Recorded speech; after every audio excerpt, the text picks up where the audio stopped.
Hello, hello. Welcome back to Decide to Succeed. I am your host, Deidre Chanel. Today we get to talk with a woman by the name of IJ. And when I first met her, very quiet throughout the day as we were working together, but at the end of the day, we had the opportunity to spend some time together on our drive home. And wow, I am just so awed and so spiritually impressed with the way she spoke. Very wise, very genuine, very rich in spirit. I am very excited to share with you her perspectives on spirituality and health and the mind and fear and suffering and all of these things that we briefly spoke about before. So with no further ado, please welcome IJ. Yeah, I'm so excited you're here. Okay.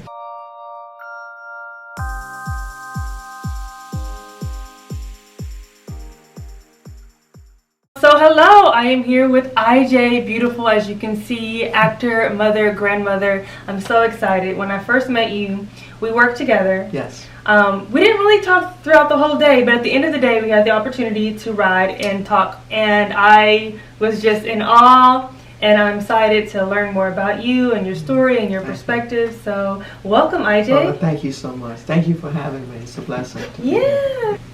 I made a note. Yes. Because my whole thing is I'm so big on awareness. And I know we kind of spoke a little bit about, your thoughts, the power of your thoughts and your mind and all of that. Exactly. What is your perspective? When did you learn that your mind and your thoughts and emotions and all those were so powerful? I think I really learned that when I was a kid, actually. Oh, okay. No, actually, because I realized, particularly, and that's when I wanted to become an actor, actually, because I realized the power of thought and manifesting thought is life-changing, actually. Oh, yeah. And I realized, particularly because of where I'm from, really little small place. Which is? In Maryland. Maryland, okay. Little country place in Maryland. I realized that the things that I was viewing, particularly on television, were having a profound effect on me. They were expanding the way that I saw the world.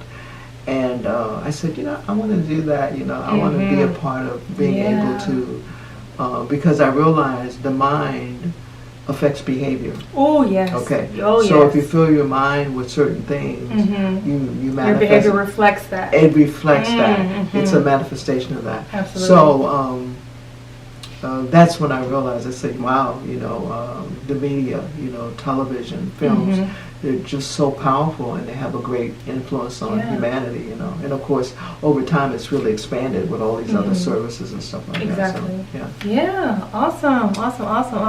I would love to know your perspective. I know we talked before about fear.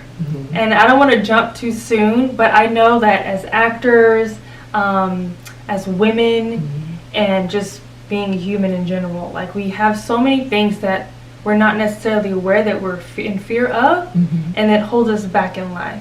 What is your idea and your perspective around that? I think fear is a part of the human experience. Definitely. Because I think sometimes there are certain experiences that we have in life that we put them in certain compartments. Fear is a part of everything. It's a part of joy, it's a part of happiness, it's a part of the human experience. And I think that, and it's natural, it's natural. At the same time, I think that depending on how we're raised and what environments we're raised, fear can be a hindrance, right? In the sense that we can be so fearful of so many things, that we don't live out our full capacity, right? Yeah. We don't live out our potential. Yeah. And we spend a lot of our lives trying to release ourselves from the fear that we learned as children. Yeah. But I mean, it happens, and part of the fear, I think, is transmitted from generation to generation, right? Depending on your history, your parents, your grandparents can transmit a certain kind of fear to you. And it's because, like I said, everything is linked. fear and a sense of protectiveness can be linked to one another. So your parents or your grandparents or the people around you fear for you, so they want to protect you, and so they say don't, and you're like, and you get so it's not like this compartment where fear is. It's connected with many other things, and sometimes fear can be a good thing because you feel, oh no, I'm not going to go down, because you have this instinctive feeling. Exactly. I'm not going to go down there, or you have this instinctive feeling.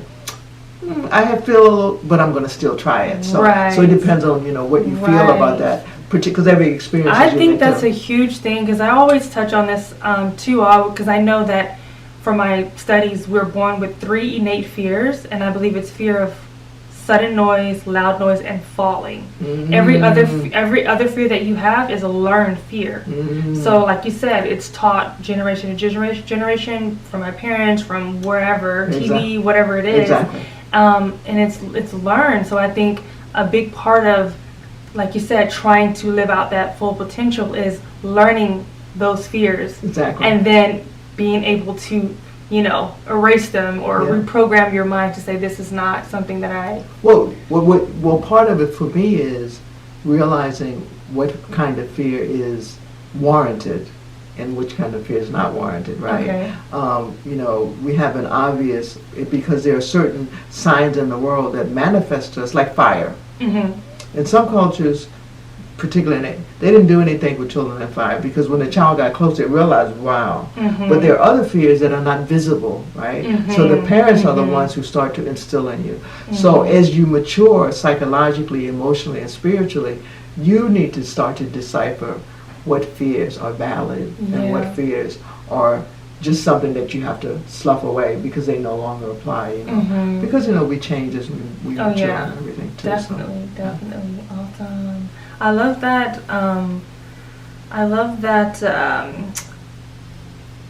defining the purpose, and like you said before, trying to get to our fullest potential through the fear, through the things that we're programmed and taught to believe.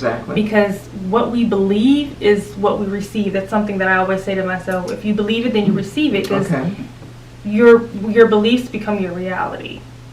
How you, like you say, your behaviors is influenced by how you think, how you feel, your emotions, and all of that.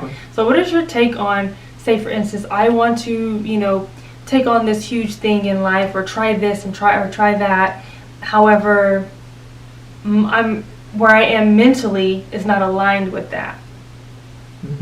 So what is your, I guess, thoughts or perspective on sharing with someone how they can get there when they haven't really gotten to the root of all of the things that's keeping them from getting there, if that makes sense? Well, Do you know what I mean? Well, I think part for me has been some people are not introspective, they don't reflect. I think personal reflection is critical. I think once you realize, that you have certain thoughts about the world, particularly having to do with fear and aspirations and achieving dreams and living out your full potential, connecting with other people in a deeper kind of way, you have to reflect. You have to take the time to actually reflect on your life, on who you are, what you want.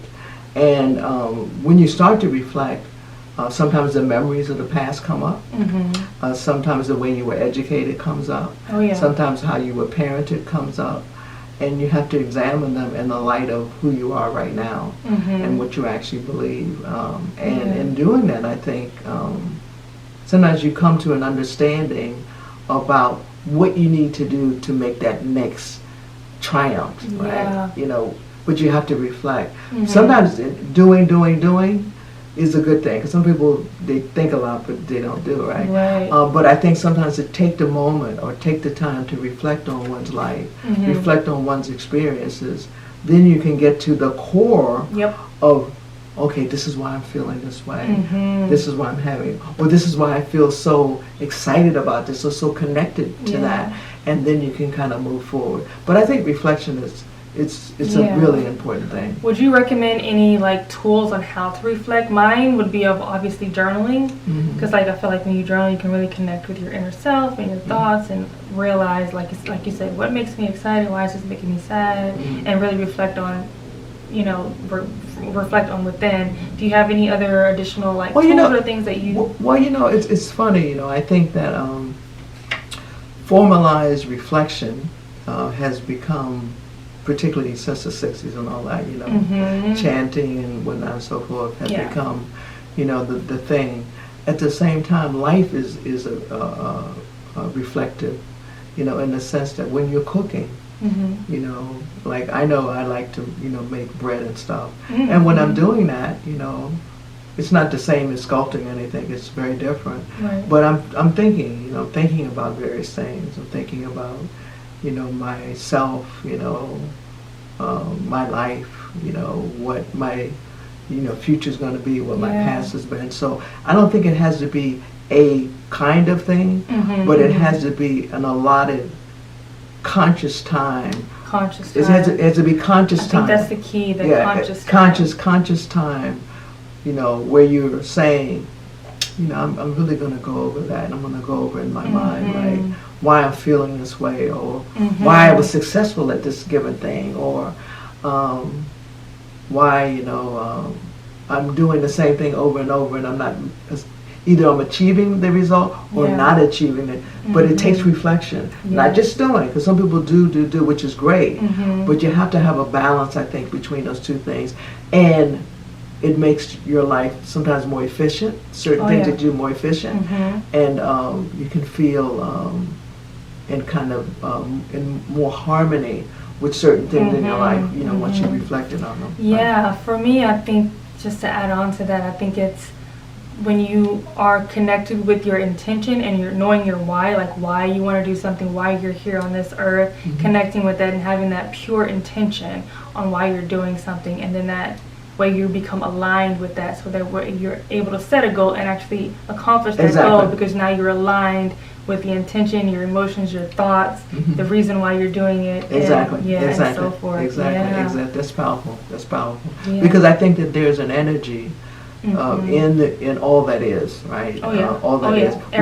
We won't just say, because some people say in the universe, that's a human word, but this experience that we call life, we call it life, but it's an endless, it's an open, it's a infinite experience, right? Infinite experience. I love that. It's an infinite experience, right? So there's energy all around us, and we're a part of it, right? We are energy. We are part of that. We are part of that. So being aligned in a certain way, like you said, it takes some reflection and some meditation, and consciousness. Because sometimes your intuitive self, and all of us have an intuitive self, you can feel within, I'm going to go this way, or shouldn't do that, or whatever.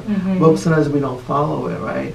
But I think the more we become aligned with all that is, our intuitive self will work in the way that it's designed to work. It will lead us, and I think through, because you said another way in which to meditate. Some people use prayer as a form of meditation, in the sense that they submit themselves to this universal guidance, this universal creation, and they realize that they want to be aligned with that source, because they're not all knowing, they're not all wise, but that source is. It generated everything. So when they feel like they're in nature, some people feel like they're meditated when they're in that mood. And so because of it, they can align their thinking and their behavior in a better kind of way. So many ways. Absolutely. Depending on the person.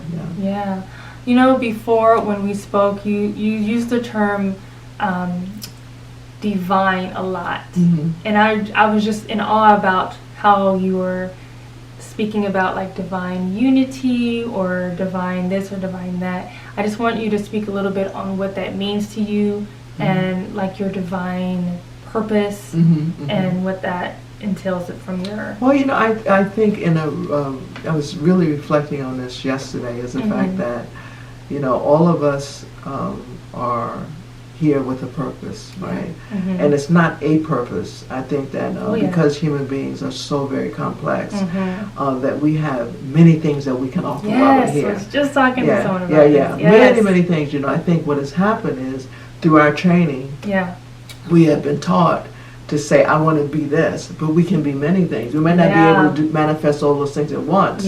Meaning, through certain experiences that we're having, we refine something, then we manifest that, we refine something, we manifest, and then obviously all of those things are a part of who we are. Yeah. At the same time, I think that there's a divinity in everything. Yes. My belief is that, there is a divine source to all that is, right? That generated this unknowable creation, that is life in the sea, in the air, the sky, the mountains, the stars and beyond, right? And that thing, that divinity that generated all that is, and we are included in that. We're included as one of those divine creations, right? Has our best interests at heart, being that we're all, like you said, some people use energy. I'll say spirit. For me, it's spirit. Okay, we spirit, like spirit. Spirit, right? And these things that we call our bodies are just a vehicle, an outward manifestation of what we truly are, right? What we truly are. And, throughout the life experience, the physical form changes and matures, right? And ages. And the same thing is happening with the real self, the spiritual self. It's becoming either more aligned with the divine or out of alignment with the divine, right? Depending on how we live, depending on how we see reality and align with reality. And through that alignment, we can see joy and happiness and compassion and kindness, and also manifest those things. Or we can see and manifest evil and negativity and frustration and anxiety. They're all a part of the human experience. What I'm saying? They're all a part of, because I think when we compartmentalize things and say this is this, we miss the point. I think we missed the point because light is just the absence of darkness. If the sun never went down, that would be problematic, right? So those things, you need that balance. You need that balance. You need that balance. And it's almost like when you're hungry, when you eat something, oh man, that was good, right? Yes. See what I'm saying? You say, oh God, I was so hungry. This food is just slamming. Because there wouldn't be appreciation for the thing if there wasn't a lack of the thing. Exactly. And that's all within the realm of this divinity, this balance and this reality, right? To see light in darkness, right? To know, wow, the sun is coming. Look at it, it's so brilliant. Because it was just dark, right? And the same thing happens on the spiritual level, with us. Things can be very, very dark, and then the light comes. The light comes, some experience. Like, thank you, God. Thank you, the divine being, the light has broken, and I can see in retrospect why I even went through that. Because I would love for you to share more, like when we're going through those dark times or those times where we may be like suffering for some reason in life. What do you think that reason is of the suffering or the dark times? Well, this is how I see it. My belief is this. Suffering is of two kinds. One is the suffering we bring on ourselves, and the suffering that's sent to us for our perfecting, for our spiritual perfecting. Being that spiritual perfecting, I like that. Because we're spiritual beings, so we're here to refine ourselves.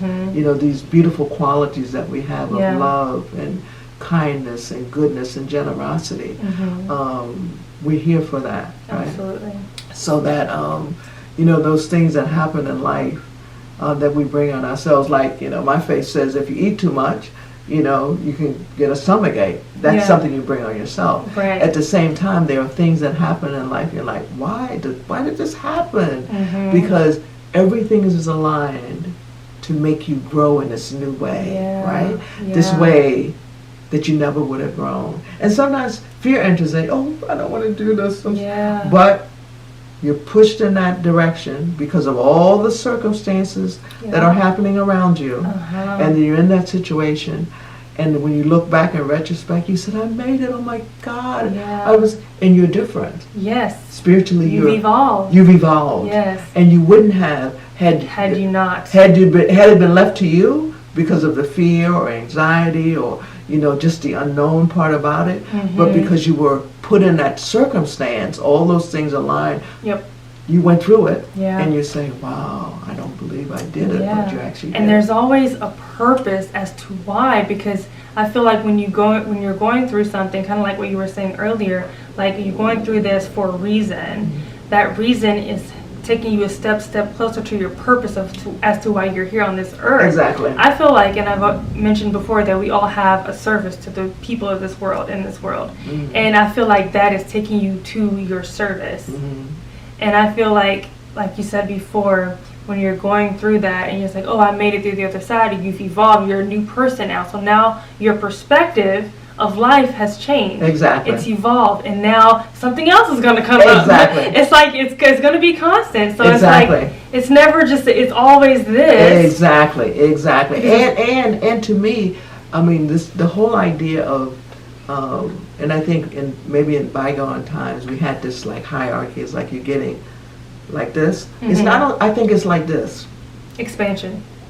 Because hierarchy, sometimes when you think, oh, I'm getting close. No, because we're a part of all that is, right? Yeah. So we're ever expanding, right? So we're ever expanding. So we're becoming closer to the knowledge of all that is. Yes. We're becoming I love close. that. Yeah, because that's within the realm of the divine, right? Yeah. To become close to the understanding, because the human mind is great as it is in its creation. So I feel like it's the most powerful thing. Yeah, exactly. I mean, obviously it is the most powerful thing. But for me, and like I said, because of what I believe, I believe that the power of the mind is aligned with the power of the spirit. It's a capacity of the spirit, right? So, and to this degree, some people believe that if a person is not trained academically, they're not intelligent, they're not smart. Right. Has nothing. I say the same thing. No basis. It's irrelevant. No basis in reality. Now, we know when people become trained academically, they can understand the world in a whole different way. But people who have been farming since the beginning of time, have been creating things with their hands, sculpting, people who have been communing with nature since the beginning of time, highly intelligent, highly evolved spiritually, so it doesn't have to do with just the academic training. It has to do with this other kind of understanding. I think this other kind of knowing that's divine, actually, Yeah. And, somebody could say, something's going to rain later. It ain't going to rain. Yeah. But they know. Because and that necessarily can't be taught. No. It's just... Yeah, it's true. It's true. Yeah. It's true. It's not taught. It's a part of a gift. It's a part of a grace. Spiritual? Would you call that a spiritual gift? Yeah. A part of a grace, a part of a gift, right? Yeah. And we don't know. We have no idea as to what our capacities are. Oh yeah. Because they're infinite, right? They're infinite. Because we're a part of the divine, right? Yeah. And the divine is infinite, and if we're connected with the divine, we don't know what the capacity is, but we have to be open to receive. And part of the opening to receive is walking when we're afraid, moving ahead when we still feel anxious, which is hard. I'm not saying, it's easy to say, we should be doing it. No, Right. All of these things can be very, very challenging, but when we achieve them, the victory is so sweet. Yes. The victory is so sweet. The fact that we have done it, right? The fact that we have achieved that thing. And as you say, it's not going to be, I did that and I'm good. Nope, something else is on the horizon. Because it's like a diamond that's being polished. Yeah, and those things prior to that prepared you for that next thing. Exactly. Yeah. And some people say as you evolve in a spiritual way, you see these challenges, these difficulties differently. Not that you some people welcome challenges. I don't know if I ever lived that long, but anyway. I think that's highly evolved. But for me, I think that you understand them more. Yeah. You understand why you don't always get what you want, right? You know what I found out also, as I've been evolving and doing my self-development work, I don't react or respond to certain things that has happened as I would the old me. Exactly. I'm just more it is what it is. I can't do anything about it. There's no reason for me to get upset with this person. This person has no control over whatever, you know what I mean? Exactly. It's just your behaviors change, like you mentioned before, and just the way that you react to certain things. Yeah. And that's when I know, like, oh, I've evolved. Yeah. I did not just, because I get all up in a fuss because, whatever happened. Yeah. And it's just a beautiful reflection. It is. To notice. Exactly. I love the way that you said that, because to me, I think the mind is so magnificent in the sense that we have the capacity to recall what went before, right? We have the memory of what went. Like I said, in the designing of the human being and the human experience, the fact that we have the capacity in our minds and we have the ability, like a mind's eye, right? We can actually record, we can go back into our mind and we can actually see the past. Right? Not only we think, we can actually see it. And that's why they say sometimes don't think about negative things, because they have a reaction on the because your mind is actually having an experience. Of course, it might not be exactly the same, but physiologically it can really promote some of the same. What happens in your mind, your subconscious does not know the difference between what's happening in your mind and reality. It's the same thing. So that's why when you're trying to manifest something, and it's of course it's the ever training. But you have to know that, because if you, like you said, if you're thinking something negative, your subconscious mind doesn't know the difference, but that energy is projected out there, so that thing has to come to you like a magnet, because that energy aligns like energy. So if you're thinking these things, experiences are going to happen. So I feel like that's just a powerful note to all. Like, my whole thing is become aware of your thoughts, become aware of your emotions, because the emotions have power. If you're giving emotion to this thing, if it's a positive emotion, then you're going to attract positive experiences, and vice versa for negative as well. Exactly. Exactly. I just feel like having a certain kind of an awareness of your reality, what you're thinking and what you're experiencing, can have a profound effect on how your life moves. I definitely agree. Yes, lovely. Do you have any other things that you feel that you want to share for people out there that are maybe going through those dark times, or feel like they're suffering, quote unquote, from a life circumstance or situation? Well, I'm going to be honest. I think that years ago, people really embraced the fact that suffering was a part of life. We had to, because as African American people, we know our history, right? We know what we've been through, and I'm going to expand it. I'll say globally, all people have suffered in various ways. People in India, people in China, every place that you can imagine. The native people in this country, right? All people have gone through certain things. But when you understand the resilience that has taken place, where people were able to, though they went through so much, they use that as a means to say, I've suffered this much, but I can still go on, right? I'm still standing. I'm still capable. I still have it, because the people that I come from were able to endure this, and I can too. I think the young people of today really have to remember that. And not just fold, because the weight is heavy. I'm not going to say it's not. The anvil is, it's pressing.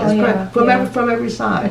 At the same time, if you look at who you are as a person and what you're made of spiritually, the people that you come from, the communities that you come from, the legacy that you come from, you have to persevere, because you have a purpose for being here. Please don't try to escape. Please don't try to run. Somebody needs you. Somebody needs your guidance. Somebody needs your encouragement. Somebody needs your skill. Somebody needs your way of seeing the world. There's nobody like you. Nobody. So don't try to run. Just ask for the strength to keep going. Ask for the guidance to keep seeing. Ask for the ability to keep expanding your understanding, so that you can embrace whatever comes, and you can serve your purpose while you're here. Serve your purpose, because even though some people might feel like some jobs are more worthy than others, it's not true. everybody's job. The garbage man, he has a powerful job. Because if he didn't pick up the trash, it would be pretty stank out there, right? Yeah. You know, right? You know, the teacher has a job. You know, the person who works in the fast food has a job. The people who drives the taxi has a job. Yeah, the lawyer got a job, and the doctor has a job, but all those people are foundational people. Mothers all around the planet, fathers all around. These are important responsibilities. Yes. Don't try to escape. Your children need you. Your communities need you, right?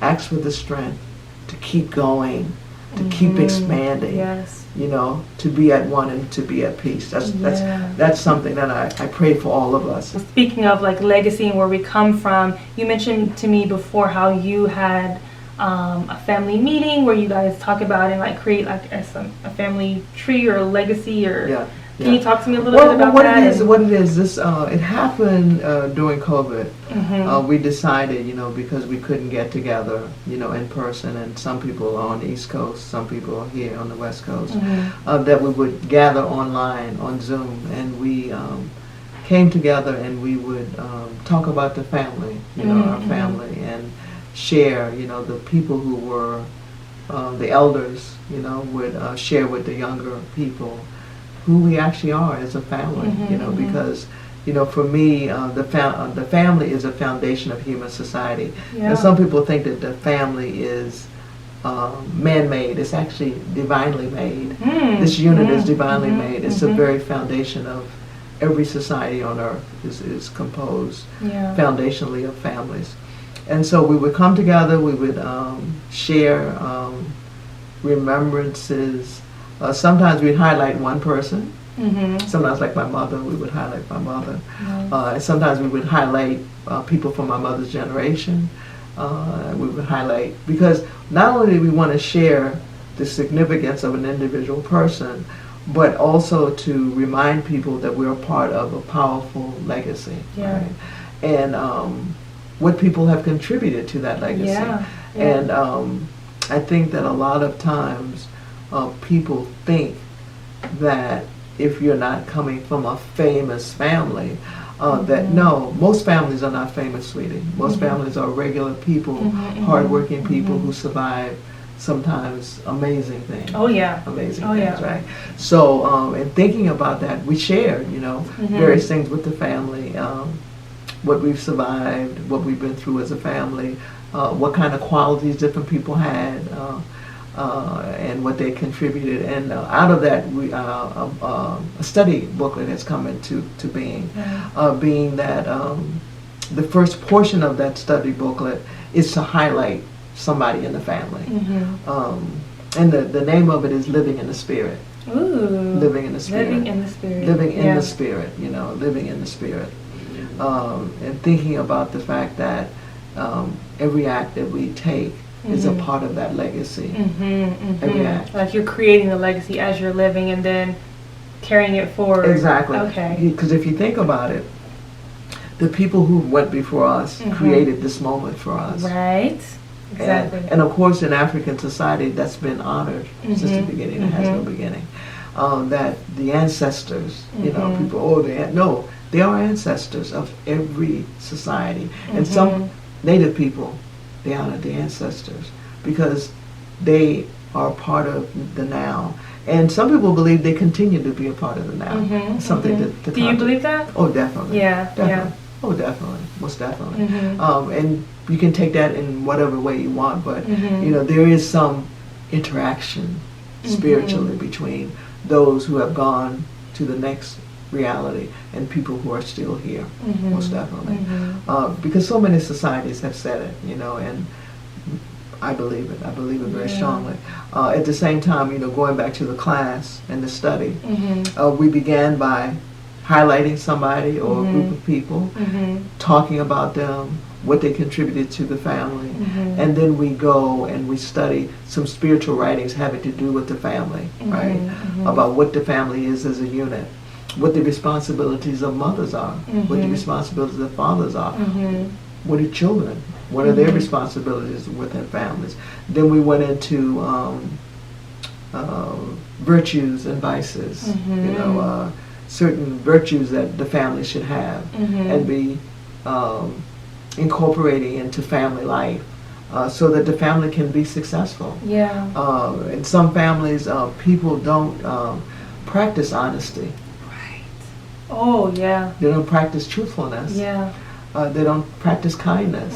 These are qualities that have to be taught in families, so that people can not only honor each other, but be successful as a family. Some families are not successful because they don't have certain qualities incorporated in how they operate. You got to be honest with each other, you know, and not hurtful. I think a lot of it,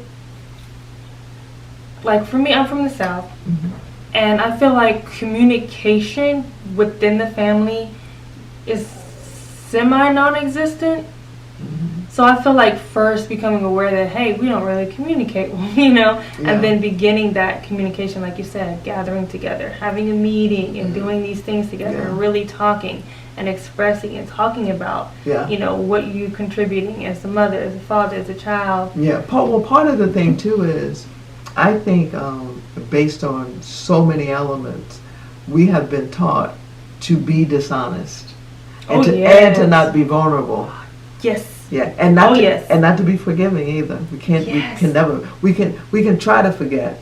No, we can try to forget, but we never forget. Right. Yeah. What I'm saying is, in being honest, honesty has to come with kindness. Right. You can't just say, I'm just saying.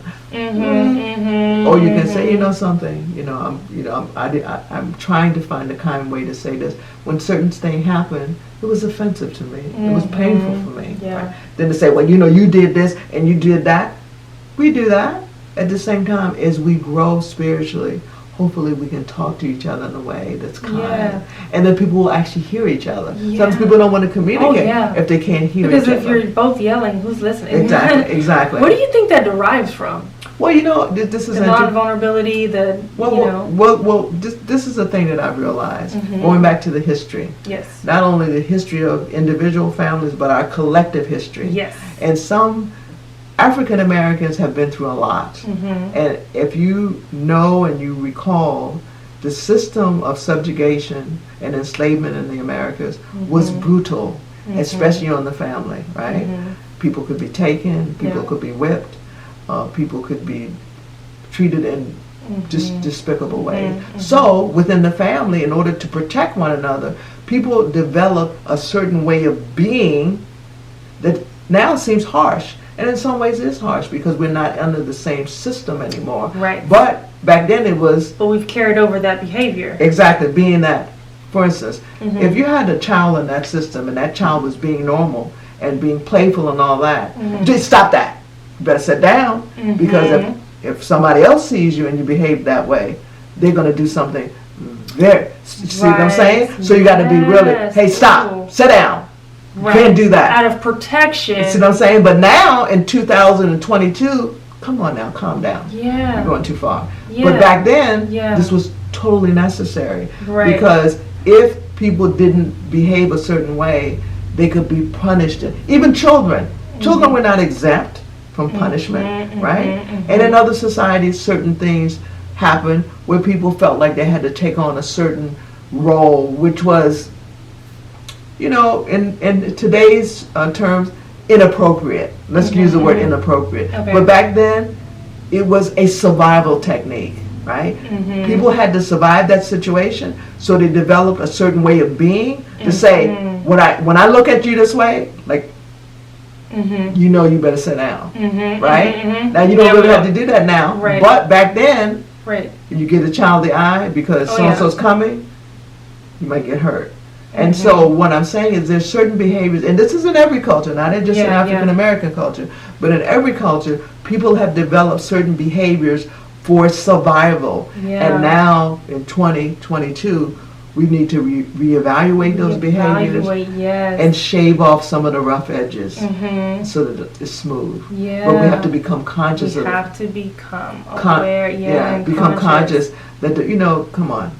You're going a little too far. And we can help each other. You know, my children help me. They tell me, certain behaviors, and so once you reflect, going back to the beginning, you start to reflect on it. You say, if people that love me are telling me certain things, I need to start Yeah, looking that at actually goes back to what you said earlier, how the fear is taught in you. So now that kid is fearful. Oh, I can't do this because I'm, I'm. And it was a potentiality. The potentiality is being stifled. It kills all of that. Yeah, it's being stifled but the parent is doing the best that they can based on what they were taught. Exactly. See, that's what I'm saying. For me, one of the biggest characteristics going forward with all is a high sense of forgiveness. Yeah. If we can just forgive each other. So hard, sometimes, but we have to be able to forgive each other. That I'm sorry that I behaved that way. I'm sorry that I am this way. But can you forgive me so that we can move forward? And be kind to me and be patient with me. These qualities, so that we can all grow together and all be better together, right? But being conscious of that, I think sometimes it's hard. Oh, yeah. Because it hurts sometimes when somebody does something. It's painful. But I think going forward, I think is something that we really have to be conscious of. We all have a history, a legacy that we come from as a collective and as individual families, what things went on in the family that were not so pleasant. How can we heal those things? Yes, healing. How can we heal the hurt? Yes. How can we heal the hurt? Yes. And all the hurts are individual. Yeah. And to say them and to make them, to expose them, so that, just like the physical ill. You go to the doctor, he says, oh, where does it hurt? It hurts here. Okay, The same thing with these emotional, psychological, spiritual hurts. To be able to say them and to say, hey, this is where it hurts. And I need this in order for us to go forward in a powerful way. Right? Yeah. I do feel like it is our responsibility, like personally, to start healing ourselves. Because yes, someone may have said this or did this to hurt you, but I feel like we have the power to know that, okay, what this person did may have been something because what they were dealing with, and not necessarily reflected on you. I guess this is just my perspective. Like for me, like if someone does something and they cuss me out and they call me this and they call me that, it really has nothing to do with me. It's really them working through something. So it's like, okay, this person's going through something, have that understanding and that awareness and that consciousness that this person is dealing with something. This person needs to heal something for themselves. And I think that's where our own personal healing starts, with being able to separate. This person is not really meaning harm to me. They're not really trying. It's just that they're hurting themselves and they need to heal themselves. Well, just becoming aware of that. Well, to me, I think what you said is very true. At the same time, I think understanding that you have to be in a mature state. Oh, yeah. See what I'm saying? Yeah. You've matured to a place where you say it's about them. It's not if you're not at that state, certain things can be like stabbing, right? Yeah. So I think moving from a place of, okay, this is not about me, this is about them, takes a certain kind of maturity. Say for a child doesn't have that kind of maturity. They're kids. So when people do stuff to them that is hurtful and painful. Right, very true, very true. All of us, it's happened to all of us, where you say, wow, I'm really bad. I'm not capable of being loved because that's how I'm being treated, right? But as we mature, you say, my dad was just really out there. See what I'm saying? Yeah. But when you're a kid, you're getting all your information. You should be getting all your love, all your support from your parents and the people around you. You know what I'm saying? Yeah. So that's why I'm saying. True, that's why I'm saying it takes a certain level. Once you've matured in a certain kind of way, then you can start to say, "Oh, this is really not about me. It's about them." But at a certain point, where we've all been as children or young adults. Oh, those things are wounds. They're really wounds, and we have to be healed from those wounds. Yeah, that's beautiful. I am so glad that you were able to join us today. This is so lovely. I feel like we can talk like for 3 more hours. But I'm very excited that you joined us, and I'm hoping that you guys are enjoying this information and this wonderful share today. So if you do, give us a thumbs up. And we will see you on the next episode when you decide to succeed.